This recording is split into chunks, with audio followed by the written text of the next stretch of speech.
हा महाराष्ट्रावर झालेला आघात आहे। अजितदादांसारखा उमदा नेता ज्या पद्धतीनं अपघातामध्ये आम्हाला सोडून गेला, त्यानंतर या सगळ्या विषयावर महाराष्ट्राची जनता अत्यंत गांभीर्याने पाहते आणि इतर नेतेसुद्धा अशा पद्धतीनं जे घाईघाईनं प्रवास करतात बरं का, ते सुद्धा चिंतेत आहेत। राज्याचे मुख्यमंत्री प्रवास करतात, राज्याचे उपमुख्यमंत्री जे आहेत आपले दुसरे शिंदे, ते सातत्याने विमानामध्ये असतात। अशा प्रकारचे त्यांचे सतत दौरे सुरू असतात। साताराला जातात, दिल्लीत जातात, विमानाशिवाय फिरत नाहीत आमचे राजकारणी। त्याच्यामुळे आता हा जो विषय आहे हा अत्यंत गांभीर्याने घेणं गरजेचं आहे। काल स्वतः उद्धव ठाकरे, आदित्य ठाकरे हे रात्री उशिरा बारामतीमध्ये पोहोचले।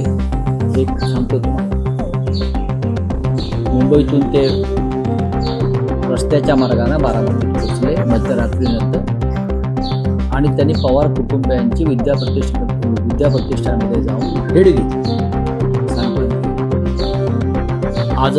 आताही ते पुण्यातच आहेत पक्षप्रमुख। मला वाटतं मनसे प्रमुख, महाराष्ट्र नवनिर्माण सेनेचे प्रमुख राज ठाकरे सुद्धा बारामतीमध्येच आहेत।